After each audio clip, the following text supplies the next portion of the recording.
પંચમહાલ પોલીસના હાલોલ ડિવિઝનમાં આવેલા પોલીસ મથકોમાં વર્ષ દરમિયાન નોંધાયેલ પ્રોહિબિશનના અલગ અલગ ગુનાઓમાં પકડાયેલ ભારતીય બનાવટના વિદેશી દારૂનો નાશ હાલોલ ખાતે કરવામાં આવ્યો। પંચમહાલ પોલીસના હાલોલ ડિવિઝનમાં આવેલા 8 પોલીસ મથકોમાં ગત વર્ષ દરમિયાન નોંધાયેલ પ્રોહિબિશનના અલગ અલગ 525 ગુનાઓમાં કબજે લેવાયેલો ભારતીય બનાવટનો વિદેશી દારૂ નાશ કરવાની કામગીરી હાલોલ ડીવાયએસપી અને હાલોલ ગોધરા પ્રાંત અધિકારીની નજર હેઠળ કરવામાં આવી હતી। હાલોલના જાંબુડી ખાતે વહેતી વિશ્વામિત્રીના કોતર નજીક દારૂનો નાશ કરાતા વિદેશી દારૂ કોતરમાં વયો હતો।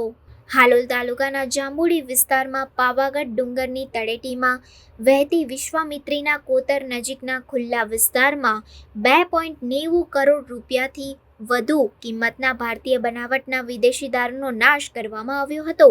જિલ્લાના હાલોલ ડિવિઝનમાં આવેલ 8 પોલીસ મથકોમાં વર્ષ 2023 દરમિયાન નોંધાયેલા નાના મોટા 525 પ્રોહિબિશનના ગુનાઓમાં પોલીસે મુદ્દામાલ તરીકે પકડેલા વિદેશી દારૂના વિશાળ જથ્થાને 2 જેસીબી અને 2 રોડ રોલર દ્વારા નાશ કરવાની કામગીરી આરંભી હતી।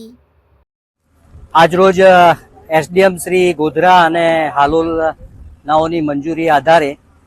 ગત વર્ષ એટલે કે 2023ના વર્ષમાં અમારા ડિવિઝનના 8 પોલીસ સ્ટેશનોમાં રોહી એટલે વિદેશી દારૂના જેટલા કેસો થયેલા હતા એમાં ટોટલ 525 કેસોમાં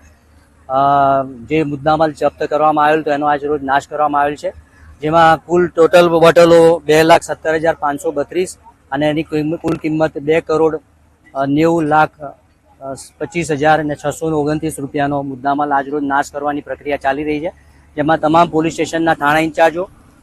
અમે જાતે તથા બંને એસડીએમ સાહેબો તથા મામલતદાર સાહેબો